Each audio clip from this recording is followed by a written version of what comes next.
जय हिंद दोस्तों, हम देख रहे हैं घटना चक्र आधुनिक भारत का इतिहास और 19वें वीडियो लेक्चर में आज देखेंगे मार्ले मिंटो सुधार।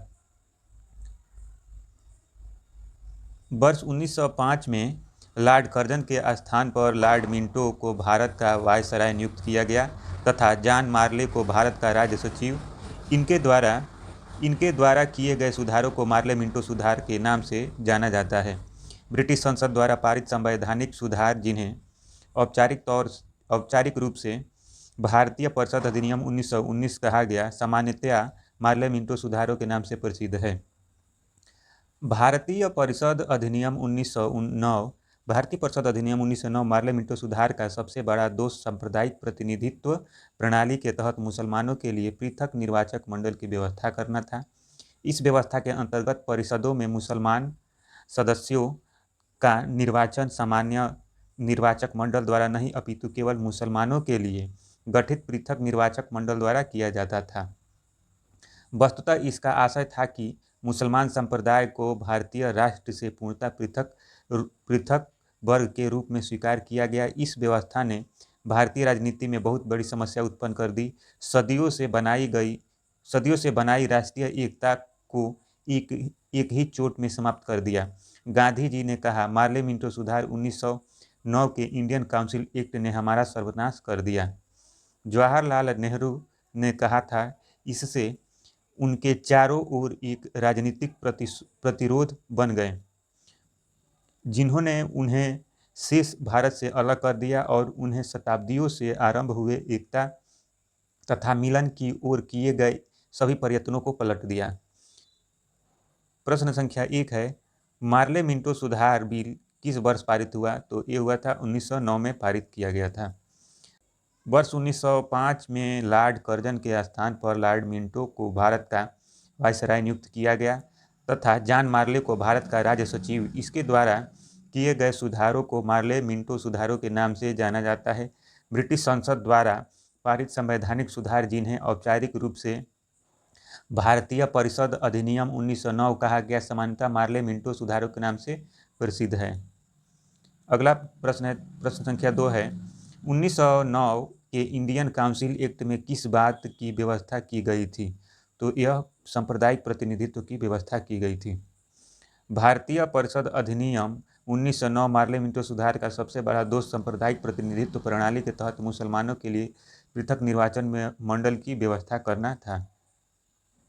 प्रश्न संख्या 3 है, राष्ट्रीय आंदोलन की अवधि में जिस घटना में मतभेद के बीज थे और जिसने अंततः देश का विभाजन कराया वह थी, तो वह क्या था? तो वह था कि विधानसभाओं में मुसलमानों के लिए पृथक निर्वाचन क्षेत्रों और स्थानों का आरक्षण। वर्ष 1909 के मार्ले मिंटो सुधारों का सबसे बुरा पक्ष मुसलमानों को पृथक अथवा सांप्रदायिक निर्वाचन पद्धति की सुविधा प्रदान करना। इस सुविधा ने कालांतर में भारत के सार्वजनिक और सांप्रदायिक जीवन को विषाक्त कर दिया और अंततः देश के विभाजन का बीजारोपण का काम किया। इसके विषय में जवाहरलाल नेहरू ने कहा, इससे उनके चारों ओर एक राजनीतिक प्रतिरोध बन गए, जिन्होंने उन्हें शेष भारत से अलग कर दिया और उन्हें शताब्दियों से आरंभ हुए एकता तथा मिलन की ओर किए गए सभी प्रयत्नों को पलट दिया। प्रश्न संख्या 4 है, राजेंद्र प्रसाद ने किसे पाकिस्तान का जन्मदाता माना है? तो लॉर्ड मिंटो को। राजेंद्र प्रसाद द्वारा पाकिस्तान का जन्मदाता लॉर्ड मिंटो को माना गया।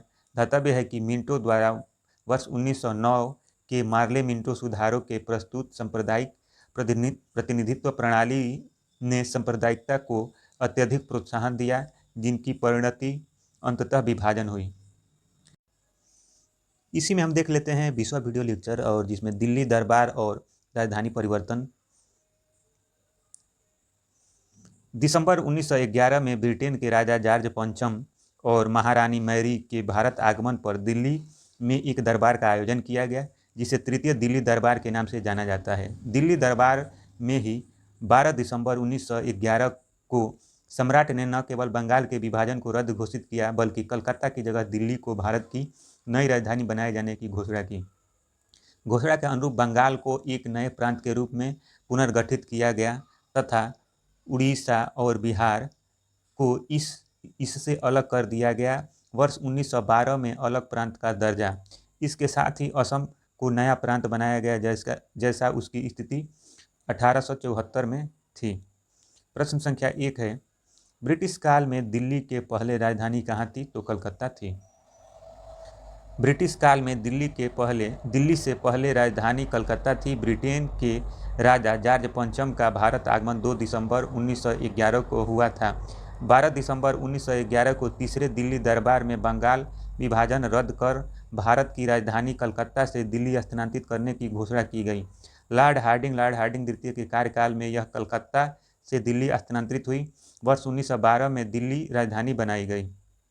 अगला प्रश्न संख्या 2 है, वर्ष 1912 में जब राजधानी कलकत्ता से दिल्ली लाई गई उस समय भारत का वायसराय कौन था? तो लॉर्ड हार्डिंग था। प्रश्न संख्या 3 है, दिल्ली भारत की राजधानी बनी? तो दिल्ली भारत की राजधानी बनी थी 1911 में बनी थी। उल्लेखनीय है कि दिल्ली को राजधानी बनाने की घोषणा वर्ष 1911 में की गई, जबकि कलकत्ता से दिल्ली उसका स्थानांतरण वर्ष 1912 में हुआ। अतः स्थानांतरण के संबंध में विकल्प में 1911, 1912 दोनों दिए गए हैं। इस संदर्भ में दूसरा वर्ष 1912 अधिक मान्य होगा। किस वर्ष भारत की राजधानी कलकत्ता से दिल्ली स्थानांतरित की गई? तो 1912 में। अंग्रेजों ने राजधानी को दिल्ली कब स्थानांतरित किया? तो 1912 में स्थानांतरित किया।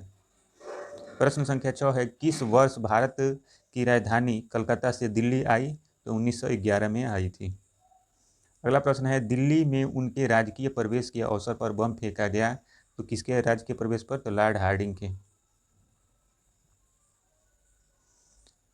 लॉर्ड हार्डिंग द्वितीय इस विभ्रम के प्रभाव व संतुष्टिकरण विषयक कार्य कर रहा था कि इसके द्वारा क्रांतिकारियों को सफलतापूर्वक दबाया जा सकता है, परंतु शीघ्र ही उस समय उसका मोह भंग हो गया जब 23 दिसंबर 1912 को दिल्ली में राजधानी स्थानांतरण के औपचारिक समारोह पर अवसर पर हाथी पर बैठकर दिल्ली में प्रवेश कर रहा था। तब भी दिल्ली स्थित चांदनी चौक में उस पर बम फेंका गया।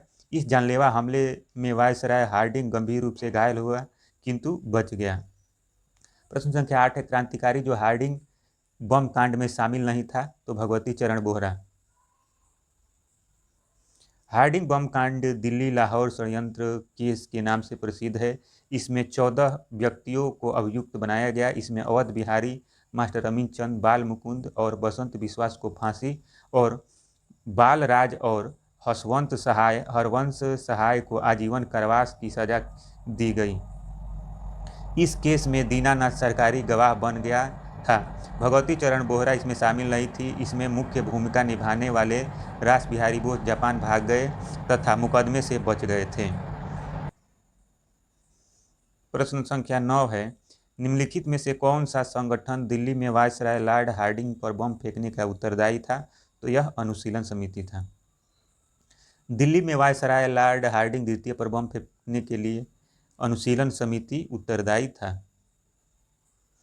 किस ब्रिटिश शासन के दौरान बिहार को एक अलग प्रांत का दर्जा किस वर्ष प्राप्त हुआ था? तो 1912 में प्राप्त हुआ था। दिसंबर 1911 में ब्रिटिश सम्राट जॉर्ज पंचम और महारानी मैरी के आगमन पर उनके स्वागत हेतु दिल्ली में एक दरबार का आयोजन किया गया। दिल्ली दरबार में ही सम्राट ने बंगाल विभाजन को रद्द घोषित कर दिया, साथ ही बिहार और उड़ीसा को बंगाल से अलग कर दिया। यह विभाजन वर्ष 1912 में लागू हुआ। 1 अप्रैल 1936 को उड़ीसा बिहार से अलग कर दिया गया। अगला प्रश्न है, कब बिहार पहली बार ब्रिटिश शासित भारत के तहत बंगाल प्रेसिडेंसी से अलग हुआ था? 1912 में।